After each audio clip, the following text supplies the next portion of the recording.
Hello, and a very warm welcome to Cognito Key. Today we're going to tackle a really big question, one that pretty much every single business has to face. And that question is this: how do you turn a complete stranger, someone who has no idea who you are, into a paying customer? I mean, think about it. It doesn't matter if you're a huge global company or just starting out with an idea on a napkin. This is the challenge, right? So, what's the secret? Well, you need a roadmap, a clear path. And in marketing, we call this the marketing funnel. Now, don't let the name fool you. It's actually a really simple but super powerful idea. It's basically the A to Z guide for a customer's journey, taking them all the way from, who are you, to, here, take my money. So let's dive in and see how it all works. Okay, so this whole big journey, it actually boils down to just three main stages. Yep, just three, and if you get these, you're going to understand your customer so much better. All right, everything kicks off at the top of the funnel, or as marketers like to call it, tofu. This is all about awareness. The goal here is pretty straightforward, but it's a big one. You want to cast a really wide net. You're trying to let as many people as possible know that, hey, you exist, and that you might just have a solution to a problem they have. It's literally your brand's first big hello to the world. From there, we move down into the middle of the funnel. You guessed it, MOFU. This is the consideration stage. Now, at this point, things get interesting. People are no longer just aware of you. They know they have a problem, and they're actively looking for a fix. They're out there researching, comparing you to others, and basically trying to figure out, who can I trust? Your job here is to show them that you're the one. And that brings us to the bottom of the funnel, or BOFU. This is the moment of truth, the conversion stage. This is where all that interest and desire turns into actual action. It's where someone decides to become a customer. And your goal?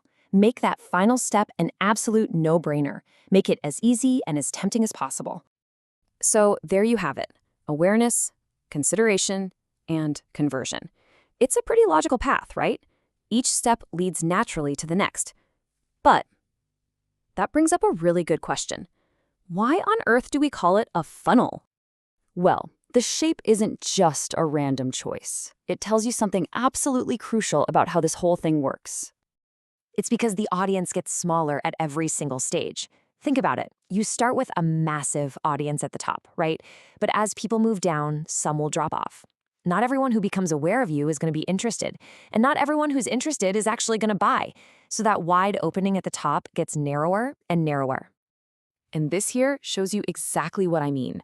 You might start with this huge pool of aware prospects. Then a much smaller group becomes interested leads. And finally, an even smaller group becomes new customers. Now, the key thing to remember is this drop-off is not a bad thing. It's completely normal and totally expected. I mean, seriously, in some industries, it's totally normal for just 1%, one of the people who first hear about you to end up buying something. And that's the big takeaway here. The goal isn't to push everyone through. It's to find the right people and give them a smooth journey to the end.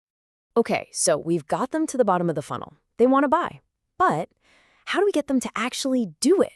What's that final little push that turns desire into action? Well, there's actually a science to it. According to the work of a behavioral scientist from Stanford, a guy named BJ Fogg, for a person to take action, it's not just random luck. 3 things have to happen all at the same time. So what are those 3 things? First, you need motivation. You have to really, really want it. Second, you need the ability. It has to be easy for you to do. If it's too complicated, you'll just give up. And third, you need a prompt. That's the trigger, like a big, shiny buy now button telling you, do it now. When all 3 of those things come together, boom, action happens. So this is all really fascinating theory, right? But what does it actually mean for a business? What's the big payoff? Why should you bother with this whole roadmap thing? Well, because it gives you a clear structure. Instead of just throwing things at the wall and hoping something sticks, you can actually plan. You know what kind of content to create for people at the top, what to offer people in the middle, and how to close the deal at the bottom. It takes the guesswork out of the equation and turns marketing into a real, reliable strategy. I love this quote because it sums it all up perfectly. A marketing funnel isn't just about waiting and hoping people find you. No way. It's about being an architect. You are intentionally designing a journey for them, a journey that takes them from a total stranger to a happy customer. So that leaves us with one final thought.